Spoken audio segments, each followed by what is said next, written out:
میں cousin marriage کے خلاف تھا تو میری بیوی کزنز کے ہی خلاف تھی. پھر بھی ہماری شادی ہو گئی.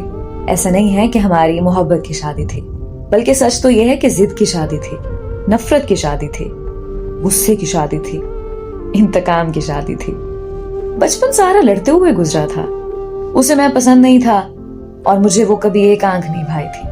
مگر گھر والوں نے ہمارے گٹھ جوڑ کا فیصلہ کر لیا تو پھر نہ میرے گھر چھوڑنے کی دھمکی کام آئی اور نہ ہی اس کے زہر کھانے کے ڈرامے نے کوئی کام کیا. شادی کی رات وہ پلنگ پر گھونگھٹ پھیلائے میری منتظر بھی نہ تھی. جب میں کمرے میں داخل ہوا تو دل ہی دل میں اس کی گردن مروڑنے اور اسے قتل کر ڈالنے کے کئی ارادے بنا کے رد کر چکا تھا. اور وہ جائے نماز پر بیٹھی ہچکیاں لے رہی تھی، شاید رو رہی تھی.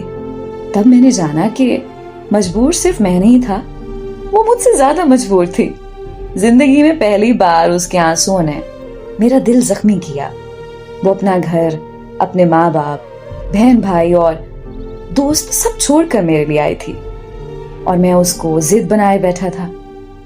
مجھے اس کو جھکانے کا شوق تھا اور اس کو روتے دیکھ کر میرے سینے میں جو درد جاگا، میں نے سوچا اگر یہ واقعی جھک گئی تو کیا مجھے خوشی ہوگی. دل سے آواز آئی کہ مجھے پھر نہ کہنا دھڑکنے کے لیے. میں فوراً کمرے سے باہر نکل گیا. جب 10 منٹ بعد میں چائے کی 2 پیالیاں لیے کمرے میں داخل ہو رہا تھا تو وہ آنسو صاف کرتے جائے نماز سمیٹ رہی تھی. میں نے اس کے ہاتھ سے جائے نماز لے کر تپائی پر رکھی اور چائے کی پیالی اس کے ہاتھ میں تھما دی.